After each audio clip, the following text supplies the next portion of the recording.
Imaginemos por un momento, esa sensación física de estar tirando de una cuerda muy gruesa. Uf, ¿de esas que son ásperas? No. Exacta, de las que te queman las palmas de las manos. Y tiras con todas tus fuerzas, los músculos tiemblan, el sudor te cae por la frente. Y lo curioso es que la cultura general, la sociedad e incluso las empresas aplauden muchísimo esa imagen. Totalmente.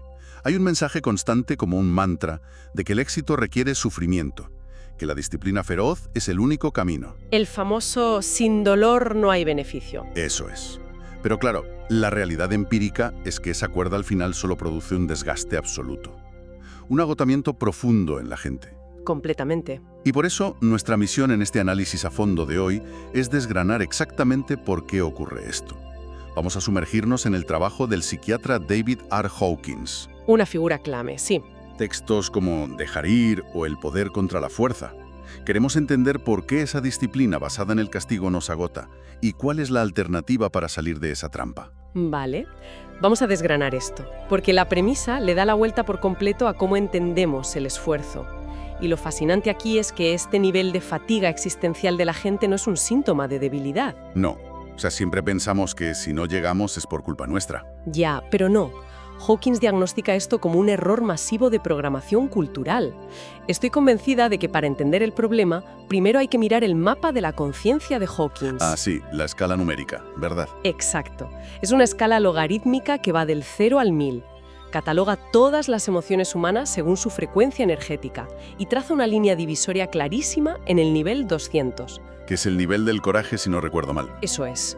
Todo lo que está por debajo de 200, la culpa, la apatía, el miedo o la ira, opera bajo un mecanismo que él llama fuerza. Vale.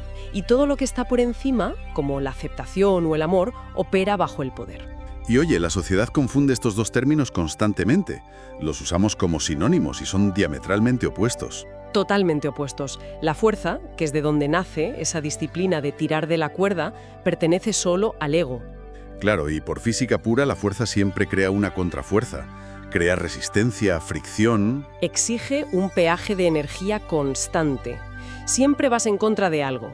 Intentas manipular el entorno, forzar resultados. Y lo que agrava el problema es que la fuerza es muy engañosa. A veces consigue resultados a corto plazo. Sí, el típico jefe que levanta una empresa basándose en el terror. Exacto. O en la competitividad más feroz. Pero el coste biológico es devastador. Tarde o temprano colapsa porque te consume. Te vacía por dentro. Mientras que el poder, por el contrario, no reside en el egoísmo. El poder no requiere ese esfuerzo extenuante porque, no tiene nada que vencer. Fluye. Las mentes que operan desde la fuerza compiten hasta destruirse. Y las que operan desde el poder cooperan. Esa es la clave. Pero yo me pongo en el lugar de quienes nos escuchan y pienso, ostras, llevamos toda la vida escuchando que hay que apretar los dientes. Si de repente suelto el volante y dejo esa disciplina marcial, ¿no corro el riesgo de tirarme en el sofá y ser un mediocre? Ya, claro. Ese es el engaño fundamental del ego. Nos hace creer que la única alternativa al estrés crónico es la inactividad. La apatía total, exacto. Pero si conectamos esto con el panorama general del mapa, la apatía está en el nivel 50. Es un estado bajísimo, de desesperanza. Abandonar la fuerza no significa caer ahí. Ah, vale. Significa subir. Significa subir por encima del 200. Pasar al poder implica actuar desde una intención pura. Piensa en la gente que ha dejado una huella enorme en la historia. Rara vez parecen estar haciendo un esfuerzo agónico, ¿verdad? Eso es. Tienen una dedicación inmensa, pero nace de la inspiración, de la alegría de crear, no del miedo al fracaso. Atraen las cosas en lugar de perseguirlas desesperadamente. Es como la diferencia fisiológica entre correr porque te persigue un león o correr porque juegas a tu deporte favorito. Me encanta ese ejemplo. El consumo calórico es el mismo, pero el impacto en tu sistema nervioso es el opuesto. Vale, entonces la cuestión práctica es, si operar desde el miedo y la fuerza nos drena, ¿cómo damos el salto al poder? Aquí es donde las fuentes introducen la mecánica de dejar ir, o la rendición. Y tiene un correlato físico muy claro, ¿eh? No es visualizar luces de colores ni nada místico. Es más como soltar una presión interna, ¿no? Como una válvula. Exacto. El ejemplo cotidiano es cuando estás en una discusión absurda por tener razón. Sientes esa rabia en el pecho. si te hierve la sangre. Y de repente haces clic, ves la estupidez de todo y te echas a reír. Ese peso que desaparece, ese es el mecanismo anatómico de soltar. Ostras. Pero claro, el problema técnico es que no estamos entrenados para invocar eso voluntariamente. Ni de broma, hay una adicción química a la negatividad. El ego extrae un jugo perverso de sentirse la víctima, de acumular agravios, De lamerse las heridas frente a los demás. sentir que el resto del mundo es incompetente y tú un mártir. Bueno, da una falsa superioridad enorme. Y ese apego a tener razón bloquea la válvula por completo. Es como llevar una mochila llena de piedras durante años. Total. Uno se acostumbra tanto a la fricción en los hombros y al dolor crónico de cargarla, que tu identidad se fusiona con el peso. Se te olvida que la mochila tiene correas. ¿Y que puedes abrirlas y dejarla caer? Exacto. Y cuando alguien sugiere soltar el peso, la mente entra en pánico y te dice que esas piedras son vitales para sobrevivir. Y fíjate cómo funciona el ego ante esa amenaza. Hawkins lo compara con el control central de la película Tron, la de 1982. Ah, sí, el ordenador tiránico. Ese mismo. Es un programa para mantener a los usuarios esclavizados bajo sus dramas. Cuando empiezas a aplicar el dejar ir, el control central detecta un fallo en el sistema. Siente que pierde su dominio. Y su contraataque es bombardearte con dudas. Te convence de que soltar la ira es peligroso, de que perdonar es de débiles. Que hay que tomar represalias ya. Aquí es donde se pone realmente interesante la cosa. Porque el instinto natural sería pelear contra el ego. Claro, intentar reprimirlo. Pero luchar contra la resistencia es volver a usar la fuerza. Alimenta al programa. El método, que es súper contraintuitivo, es observar la emoción sin intentar modificarla. Dejar que la rabia o el miedo estén en el cuerpo. Aislar la sensación física de la historia mental. Porque la narrativa mental es lo que mantiene viva la emoción, ¿no? Exacto. Si ignoras el guión mental y te quedas solo con la presión en el pecho, esa energía acaba evaporándose. ¡Qué fuerte! Y ojo que esta evaporación energética no es solo filosofía. Para los que exigen pruebas materiales, los estudios de Hawkins aportan datos clínicos con la kinesiología. La prueba muscular. Fascinante. La respuesta de la musculatura a frecuencias altas o bajas es binaria e instantánea. Haces que un sujeto extienda el brazo y ejerces presión hacia abajo. Y si el sujeto sostiene un pensamiento mezquino o de odio, el cuerpo experimenta un cortocircuito. El brazo cede como si fuera de goma, pierde toda la fuerza. Pero si en ese instante visualiza compasión o amor verdadero, la bioenergía inunda el sistema.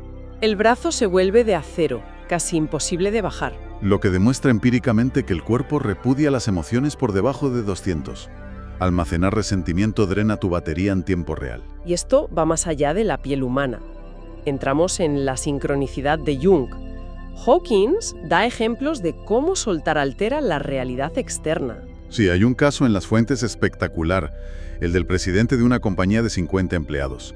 Tenía un gerente joven que de repente se volvió súper hostil y agresivo. Creando terror en la oficina. Y el punto máximo fue cuando el gerente amenazó con ir a la junta directiva para soltar exigencias disparatadas y boicotear la empresa. Bueno, desde el paradigma de la fuerza, la respuesta ejecutiva estándar sería blindarse, abogados, pánico, despedirlo. Pura fricción. Pero este presidente llevaba un año entrenando el dejar ir. Y cuenta que ese mismo día de la reunión, a la 1 de la tarde, iba conduciendo. Lleno de ira, imagino. Lleno de rabia y ganas de aplastarlo. Pero al volante decide dejar de luchar. Observa su propia ira en el estómago y la permite, sin justificarla con la historia de lo malo que es el empleado. Y al soltar la resistencia, la presión se desinfla. La rabia desaparece. Y en ese vacío, de repente ve al gerente desde el poder. Lo ve como un niño asustado e inseguro. Ostras. Y le manda compasión, mentalmente. Exacto. Su ansiedad desaparece en el coche. Mira el reloj y son las 12:30. Y el desenlace es increíble. El presidente llega a la oficina y la secretaria le intercepta. Le dice que el gerente acaba de retirar todas las amenazas y está cooperando. Y el ejecutivo le pregunta a qué hora exacta cambió de actitud. Y ella dice que lo sabe perfecto porque miró el reloj. Fueron exactamente las 12:32. 2 minutos después de soltar la rabia en el coche. Es que cuesta encajar esto. ¿Cómo es mecánicamente posible que tu liberación privada desactive la agresividad de otra persona a kilómetros? Esto plantea una pregunta importante sobre la realidad. Desde la física de campos de energía tiene lógica. Imagina que la conciencia es como una red wifi invisible. Vale. No vemos las ondas, pero si generas interferencia en una habitación, afecta a toda la casa. Todos operamos en un campo compartido. Y una frecuencia alta tiene mucho más poder que una baja. Exacto. Cuando el jefe iba enfadado, emitía una frecuencia destructiva que retroalimentaba al empleado. Al cambiar a la compasión, deja de alimentar el conflicto en el campo. Modifica la ecuación. Al pasar de querer castigar a querer comprender, la realidad se reconfigura. Como Scrooge en Cuento de Navidad. Justo.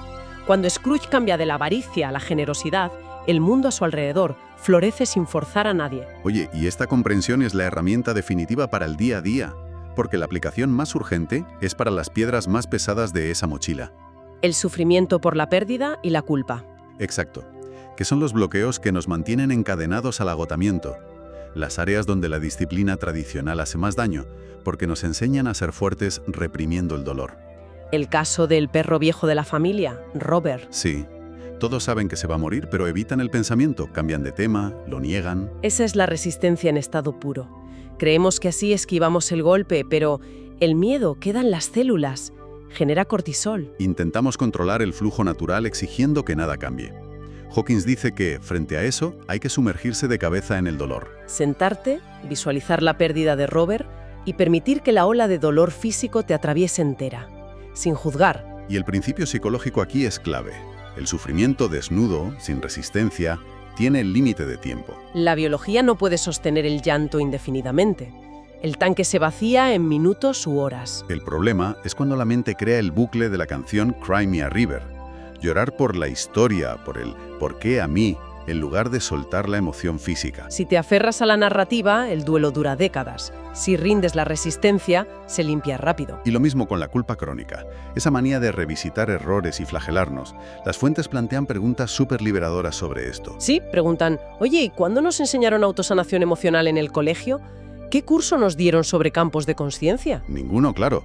Entonces, ¿qué significa todo esto a nivel práctico? Pues que el arrepentimiento tóxico es falso. Todos hacemos siempre lo que creemos mejor en ese instante con el nivel de conciencia que tenemos. Nadie arruina su vida a propósito. Juzgar tu nivel de conciencia de hace 10 años con la sabiduría de hoy es una trampa del ego para seguir de víctima. De hecho, la necesidad de castigarse y de controlar todo nacen de la incapacidad de aceptar que el universo es transitorio. Las expectativas rígidas son el peor enemigo. Cuanto más presionas a una pareja o al mercado para que se ajusten a tu mente, más resistencia generas. La paz mental se alcanza al rendir la necesidad de alterar el ciclo natural. Las nubes traen lluvia, luego sale el sol. El sufrimiento desaparece cuando dejamos de pelear contra lo que ya es. Estoy convencida de que esa es la conclusión fundamental. En resumen, la dependencia de la fuerza, esa disciplina dolorosa basada en el miedo, es muy ineficiente. Lo vemos en la kinesiología y en el agotamiento. El atajo al éxito no es tirar más fuerte de la cuerda, es abrir las manos. Dejar ir. Permitir que la presión de la ira y la culpa salga del cuerpo. Al vaciar eso, el poder natural asume el control y todo fluye. Y hay un último dato espectacular en todo esto, una medición global que le da una dimensión monumental a este esfuerzo personal. A ver, cuéntame. Según Hawkins, en 1985, el 85% de la humanidad calibraba por debajo de 200. O sea, dominados por el ego y la fuerza animal. La inmensa mayoría. Pero años más tarde documentó que esa cifra se había reducido al 78% por un salto en la conciencia. ¡Ostras! Un salto enorme a nivel evolutivo. Y eso nos deja con una reflexión final brutal para la audiencia. Si todos compartimos este router de wifi invisible, las implicaciones son enormes. Significa que el acto aparentemente mundano de soltar tu rabia en un atasco o perdonarte por un comentario torpe no es solo higiene mental privada. Es inyectar energía pura en la red global. Exacto.